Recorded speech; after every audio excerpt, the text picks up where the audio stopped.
వికాస్ అర్జున్ అంజయ్ గారు 7th class. అభివృద్ధి కార్యక్రమాలకి గౌరవ ముఖ్యమంత్రి వర్యులు నారా చంద్రబాబు నాయుడు గారు మన అందరి సహకారంతో ఆ భగవంతుడి అనుగ్రహంతో శ్రీకారం చుడుతూ ఎలక్షన్ అయ్యి ఇంకా నెల రోజులు కూడా కౌంటింగ్ తర్వాత కాలేదు. మనం చూస్తున్నాం మన రాష్ట్ర పరిస్థితి ఎలా ఉందో. పెద్ద మనసుతో ఆయన ఇవాళ గత ప్రభుత్వంలో ఏదైతే విద్యాశాఖకి విద్యార్థులకి ఫీజు రియంబర్స్మెంట్ కానీ స్కాలర్షిప్లు కానీ నిర్లక్ష్య కారణంగా అనేక మంది విద్యార్థులు ఇవాళ రాష్ట్రంలో ఇతర పరీక్షల కోసం పత్రికల ద్వారా చూసాం.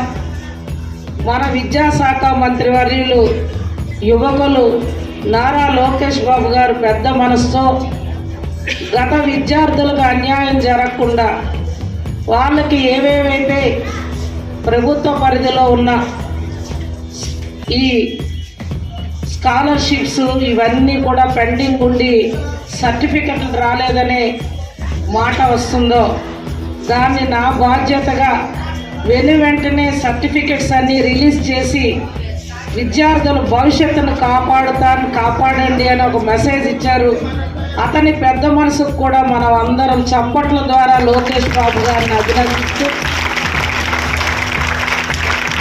భావి భవిష్యత్ తరాల ఆస్తి విద్యార్థులు. మరి గౌరవ ముఖ్యమంత్రి వర్యులు కూడా 14-19 ఒక్కసారి వెనక్కి వెళ్తే తక్కువ సమయంలోనే మనకున్న ఇంకా బడ్జెట్ కేటాయింపులు కూడా ఈనాడు ఇంకా చేయాల్సిన బాధ్యత ఒక పక్క ఉన్న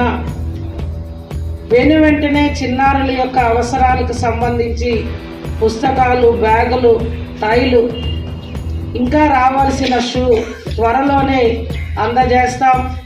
కార్యక్రమాల్లో ప్రతి ఎమ్మెల్యే కూడా భాగస్వామై బాధ్యతగా చిన్నారులకు అందం చేయండి అని ఆ కార్యక్రమంలో మరి ఈనాడు నన్ను పిలవడం ఇది ఎంతో సంతోషం. నా మొదటి ప్రోగ్రాం ఇది. మన హై స్కూల్కే రావడం. మీ అందరికీ ఒకే మాట ఇస్తున్నాను, మన హై స్కూల్కి ఏవేవైతే మౌలిక వసతులు ఉన్నాయో ఇంకా అవసరాలు ఉన్నాయో తప్పకుండా వాటిని ఫస్ట్ ప్రయారిటీలో నేను మీకు అందజేస్తానని కూడా ఈ సభ ద్వారా తెలియజేస్తూ ఇంకా మీ అందరినీ కోరేది ఒకటే, నా పిల్లలుగా ఉన్న మీకు మొట్టమొదటి ఇంటి దగ్గర అమ్మ నాన్న మాట వినాలి.